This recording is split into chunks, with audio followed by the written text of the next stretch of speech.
Welcome to Not Entirely Unlike Tea with Christine Collins.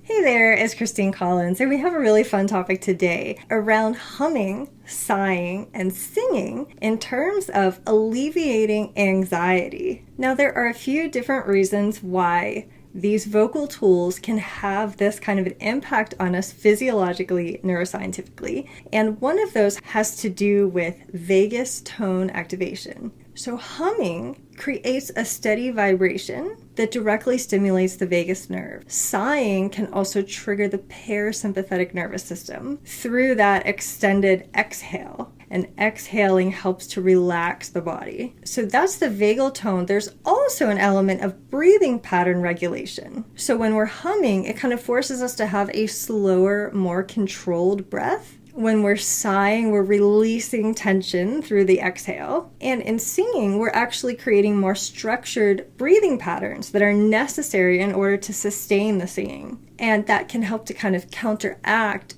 shallow, rapid breathing that tends to happen when we're stressed or feeling anxious. Now, all three of these activities, humming, sighing, and singing, can help to shift us into an alpha brainwave state from a beta brainwave. So if you're not familiar with the different brainwaves, alpha and theta brainwaves are known to be more relaxed. They're kind of that twilight in between fully awake and fully asleep that we slip into as we're drifting off to sleep. So alpha and theta brainwaves are much more relaxed states. We can also access those brainwave states through other tools like hypnosis and yoga nidra, but humming, sighing, and singing also help to activate that brainwave state for us. Now, there are also psychological benefits where being able to concentrate and focus our attention and our energy into these activities can help to distract us from the thing that may be worrying us or that's causing the anxiety. There's also a sense of being very self-soothing. And so in some ways, it's not totally unlike a kitten purring.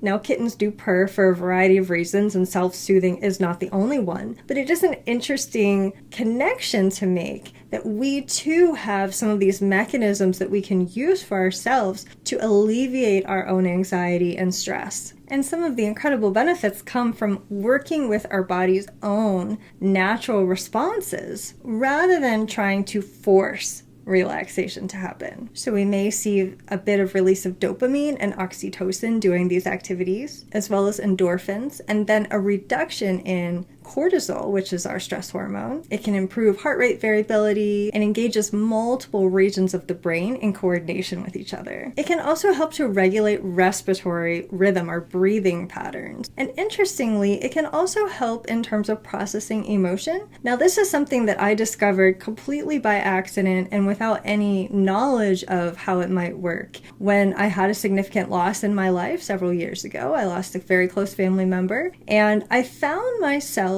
singing. And it was very interesting because that's something that I do, sometimes just around the house, prepping in the kitchen. I've always been someone who just kind of sings, and it's totally for fun. It's not anything professional, and I certainly wouldn't say I'm particularly good at it either. However, it is something that I enjoy, and I've always found it soothing and relaxing. It's something that I would do while driving, put some music on, sing along, and I noticed that during this period of grief, I found myself singing more and in different ways. And in hindsight, I recognize now that it was almost like a tool for me as part of my process of grieving and helping me in many ways to overcome some of the emotions that I could not necessarily articulate or talk about or even truly think about or think through or process through at a conscious level. So I was doing some emotional processing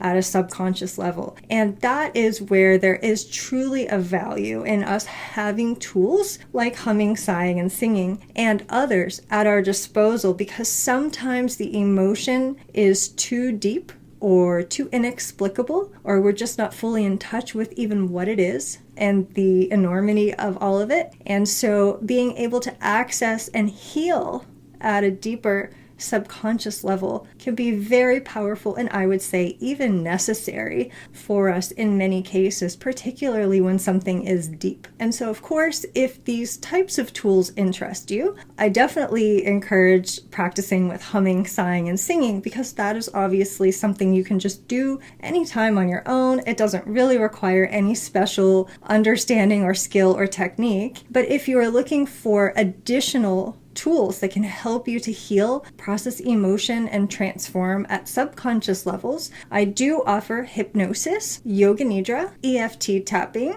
and also my hypnosis membership that has all of those tools also includes a little bit of kirtan chanting and some other things like meditations and visualizations to really give you a full repertoire at your disposal where you can kind of pick and choose what you need most in the given moment. And of course, they're available for you on demand anytime you might need them. So feel free to check that information out. It's available on my website or in the show notes of my podcast. And until we connect the next time, I wish you the most magical and creative rest of your day.